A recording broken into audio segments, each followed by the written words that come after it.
Hello, everyone. Welcome to the spring 2020 edition of the COMM 2095. This video series will take topics that we're talking about in class, both during our lecture sessions and the things that you read about throughout the week, and sort of break it down into more conversational ways. You have your discussion posts.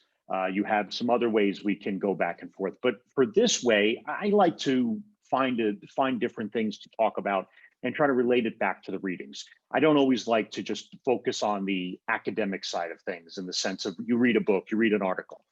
For me, video is a great way to reach out, especially since during these times we aren't able to meet in person.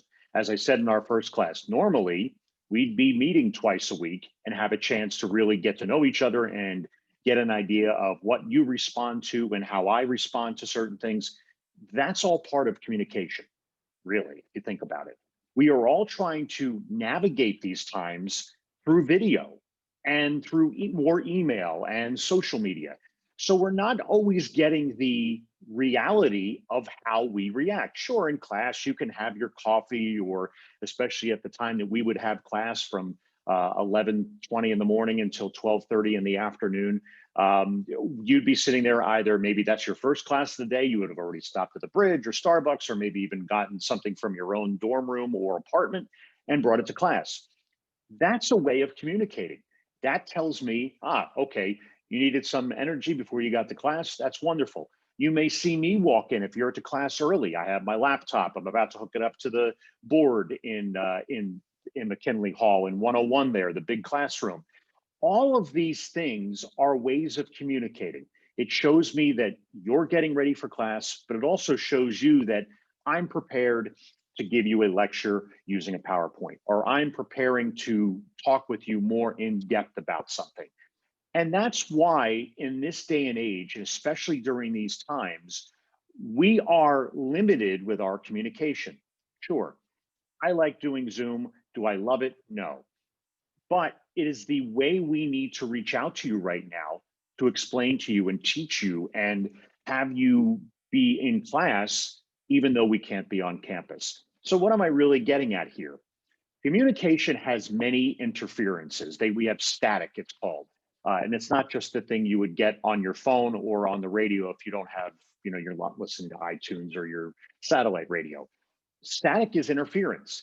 It keeps us from having a clear message. And if you think about it in today's world, we have lots of static. We have noise from on social media. You're trying to have a discussion about one topic, and there's all of these other conversations going on that are against that. We have static on digital platforms. You read an article about one candidate, and there are 5 others about that are totally against it. Or you're trying to get information about a particular entertainer, and you hear one thing and it's something else is going on. All of that is static that interferes from the clear-cut message. And as we go on this semester, you're going to learn more about the things that interfere with communications, the way we can read people by not even talking.